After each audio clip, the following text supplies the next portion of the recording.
जय हिंद दोस्तों।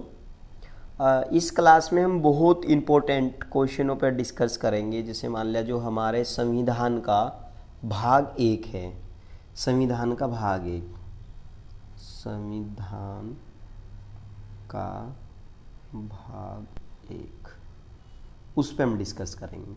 ठीक है दोस्तों, आपको एक बात बताऊं कि जो संविधान के अंदर जो हमारे आर्टिकल हैं, आर्टिकल 1 से लगा के आर्टिकल 1 से और आर्टिकल 51 के क तक बहुत ज़्यादा इम्पोर्टेंट आर्टिकल। आप किसी भी एग्ज़ाम को देने जाए, भारत का कोई भी एग्ज़ाम हो, और उस एग्ज़ाम में संविधान से पॉलिटी से यदि कोई क्वेश्चन निश्चित है, यहाँ आर्टिकल 1 से लगा के, जैसे फंडामेंटल राइट है आपका, और डीपीएसपी है, फंडामेंटल ड्यूटीज़ हैं, इन सब से रिलेटेड एक नई क्वेश्चन ज़रूर आपका पूछा जाता है। मैंने बहुत ज़्यादा एग्जामों में आप देखा, आप कोई भी एग्जाम, तो ये इतना की पॉइंट है, ये इतना इंपॉर्टेंट टॉपिक है, बहुत ज़्यादा इंपॉर्टेंट टॉपिक। तो इसमें से हम जो भाग, संविधान का भाग एक है, संविधान के भाग एक में अनुच्छेद आपके अनुच्छेद 1 से लगा के 4 तक हैं।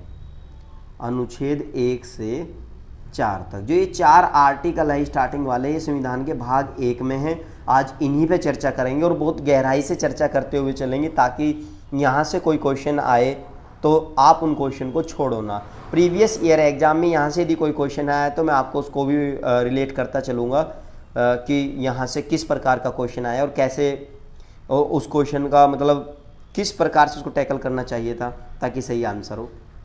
अच्छा, जो संविधान का भाग एक है, संविधान का भाग एक संघ और इसके क्षेत्रों की बात करता है।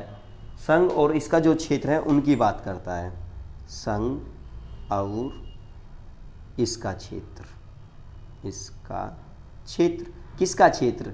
इसका क्षेत्र का मतलब जो इंडिया है, इंडिया के क्षेत्रों की बात करता है। अच्छा, हम थोड़ी सी स्टडी को कंपैरेटिवली मतलब कंपेयर करते हुए चलेंगे कि जो हमारा संविधान का भाग एक है, संघ और इसके क्षेत्रों से रिलेटेड, उनमें मतलब अमेरिका जैसा, अमेरिका में क्या है और इंडिया में क्या है। एक सबसे पहले एक आपको ध्यान रखना है, एक पॉइंट क्या है, इम्पोर्टेंट पॉइंट है, आप नोट लगा के इसको लिख लो या की पॉइंट करके आप इसको लिख लो कि जो भारत है, भारत और अमेरिका,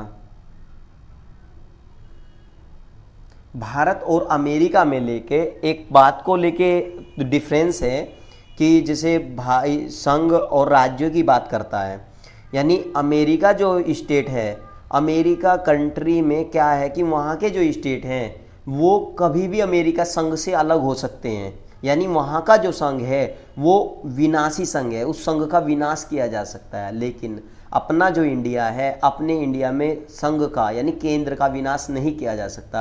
राज्यों का विनाश किया जा सकता है लेकिन संघ का विनाश नहीं किया जा सकता।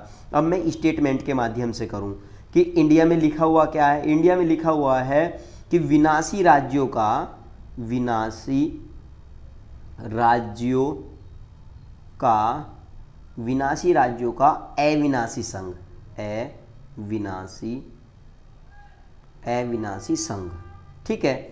अच्छा, ये तो है इंडिया की बात, यानी यहाँ राज्यों का तो विनाश किया जा सकता है। विनाश का मतलब है कि राज्यों को तोड़ा भी जा सकता है, कम भी किया जा सकता है, ज़्यादा भी किया जा सकता है, घटाया बढ़ाया जा सकता है राज्यों का क्षेत्र, उनकी सीमाओं में परिवर्तन किया जा सकता है। ये है विनाशी राज्यों की बात। अच्छा, अविनाशी संघ का मतलब क्या हुआ कि जो केंद्र है वो केंद्र को नहीं तोड़ा जा सकता है। केंद्र हमारा एक है, सभी राज्य उस केंद्र से जुड़े हुए हैं।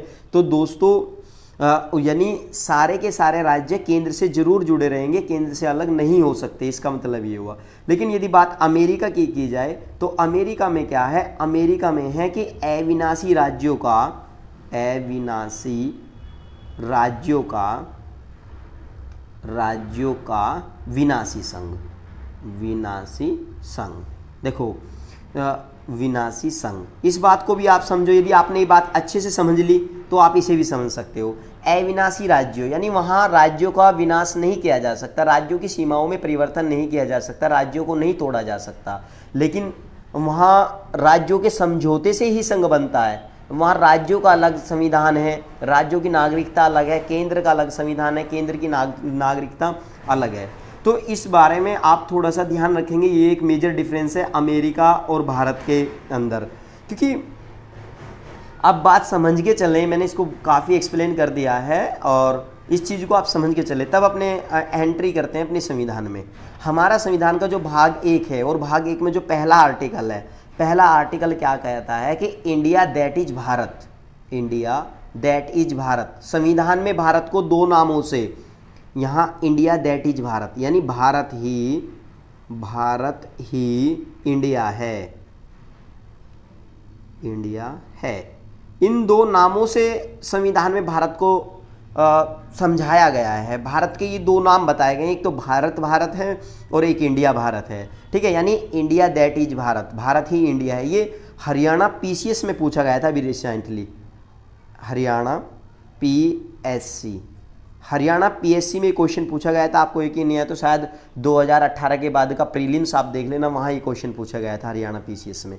और 4 ऑप्शन दिए थे, जिनमें से एक ऑप्शन ये भी था, और लिखा था कि इंडिया को पहले आर्टिकल में क्या समझाया गया है, यानी संविधान में इंडिया को क्या लिखा गया है। तब ये है भारत ही इंडिया है, यानी इंडिया दैट इज भारत, ठीक है।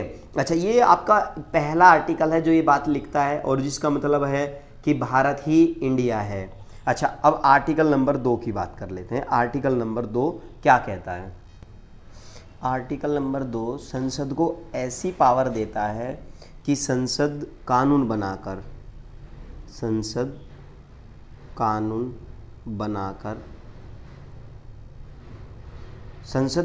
बनाकर नए राज्यों का गठन कर सकती है। यानी जिसे मान लिया, जिसे वे ठीक समझे और अपने जो हमारा इंडिया का एक संगठन है, इंडिया का संघ जो है, उस संघ में नए राज्यों को प्रवेश दे सकती है, मिला सकती है, नए राज्यों का गठन कर सकती है। ये इस प्रकार की पावर देता है आर्टिकल 2 हमें। अच्छा, यानी इनमें आप एक बात को और ध्यान से रख सकते हैं कि जो नए राज्यों को भारत के संघ में शामिल करने का और नए राज्यों को गठन करने की शक्ति संसद आर्टिकल 2 के तहत संसद को प्राप्त है, ठीक है। ये बात आपके लिए एक विशेष है।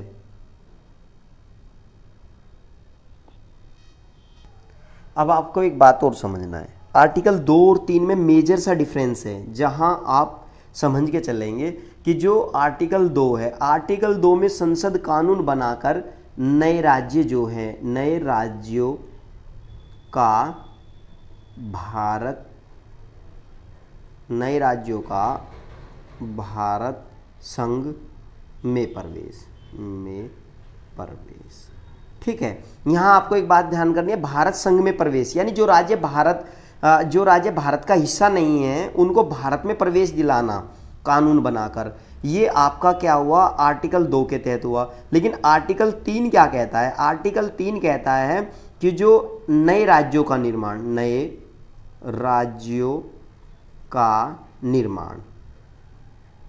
देखो जैसे आपका उत्तराखंड है, और छत्तीसगढ़ है, और आपका झारखंड है। ऐसे राज्यों का निर्माण करना, यानी राज्यों से राज्यों का निर्माण करना, तोड़ना, उन्हीं राज्यों की सीमाओं में परिवर्तन करके नए राज्यों का निर्माण करना, ये आर्टिकल 3 पावर देता है, ठीक है। और जो आर्टिकल 2 था, जैसे सिक्किम वाली बात की गई है, यहाँ आप एग्जाम्पल के तौर में क्या रखेंगे? सिक्किम राज्य जो है, सिक्किम जो राज्य है, सिक्किम जैसे राज्यों का निर्माण करना, यानी अलग किसी दूसरे स्थान को, किसी दूसरे राज्य को अपने भारत संघ में मिलाना, वो आर्टिकल 2 पावर देता है संसद को। और जो आर्टिकल 3 है वो जो भारत में ही राज्य हैं, जैसे उत्तराखंड, छत्तीसगढ़, झारखंड, इस प्रकार से नए राज्यों का निर्माण करना, वो आर्टिकल 3 पावर देता है। तो आर्टिकल 4 का काम क्या है? आर्टिकल 4 क्या है उसको एक बार देख लेते हैं। जो आर्टिकल 4 है, आर्टिकल 4 कहता है कि जैसे जो आपका आर्टिकल 2 है, और आर्टिकल 3 है, आर्टिकल 2 की पावर और आर्टिकल 3 की जो पावर है, इन पावर के लिए आपको आर्टिकल 368 में जो संशोधन होता है, यानी इसके तहत जो हम संशोधन करते हैं इस आर्टिकल के तहत, ये आर्टिकल 368 वाला संशोधन नहीं माना जाएगा, यानी ये साधारण प्रक्रिया से ही इसको क्या लागू कर दिया जाएगा। ठीक है, यानी विशेष बहुमत की ज़रूरत नहीं पड़ेगी। कहने का मतलब ये हुआ कि जैसे मान लिया आर्टिकल 2 के जो प्रावधान है, आर्टिकल 3 के जो प्रावधान है, इन प्रावधानों को लागू करने के लिए आपको आर्टिकल 368 में संशोधन करने की कोई आवश्यकता नहीं है। इसका मतलब आर्टिकल 4 का मतलब यही है बिल्कुल, यदि एक लाइन में कही जाए। और नॉर्मल कॉम्पिटिशन में भी यही इसी तरीके से पूछा जाता है। ये हमारे जो 4 आर्टिकल है थोड़ा सा डिफरेंट टाइप से के थे, तो यहाँ से यदि कोई क्वेश्चन बन जाता है तो आप टैकल करने का प्रयास करें। मैंने थोड़ा सा और ज़्यादा डीपली इसको एक्सप्लेन कर दिया है। ठीक, बाकी यहाँ एक और बात है कि एक क्वेश्चन उठ जाता है कि क्या मतलब भारतीय राज्यों को हम किसी देश को, किसी अन्य देश को दे सकते हैं? ऐसा बिल्कुल भी नहीं है कि हम आर्टिकल 3 के तहत किसी देश को अपना कोई राज्य सौंप देंगे, ऐसा बिल्कुल भी नहीं कर सकते, किसी भी सूरत में नहीं कर सकते। ठीक है, संसद कानून बनाकर भी ऐसा नहीं कर सकती बिल्कुल भी। बस आपको एक शब्द में यदि बात की जाए तो यानी हम अपने किसी राज्य क्षेत्र को किसी दूसरे देश को नहीं सौंप सकते हैं। बाकी आप बुक से इसको ज़्यादा पढ़ने का प्रयास करें, लेकिन नॉर्मल एग्जामों के लिए यहाँ से कवर हो जाएगा दोस्तों। बाकी अगली क्लास में हम आर्टिकल 5 से लगा के 11 तक कवर करेंगे, जिसमें हमारी नागरिकता को समझाया गया है। आर्टिकल 5 से 11 तक नागरिकता को समझाने का प्रयास करेंगे नेक्स्ट क्लास में। तब तक आप इसको देखें, अच्छे से समझें। बाकी और भी जीएस की क्लासेस हमारे चैनल पर हैं, आप उन्हें जाके वहाँ से समझने का प्रयास करें। वहाँ से ज़रूर आपको क्वेश्चन टैकल करने में हेल्प मिलेगी। क्वेश्चन का इम्प्लीमेंशन कैसे करना है, एलिमिनेशन मेथड कैसे लगाना है, वो सब चीज़ वहाँ से आपको बहुत ज़्यादा हेल्प मिल सकती है। तो आप ज़्यादा से ज़्यादा इसको शेयर करें, सब्सक्राइब करें और अपने दोस्तों तक पहुँचाएं कि यहाँ आपको स्पेशल जीएस आपको मिलेगी दोस्तों। ओके, धन्यवाद।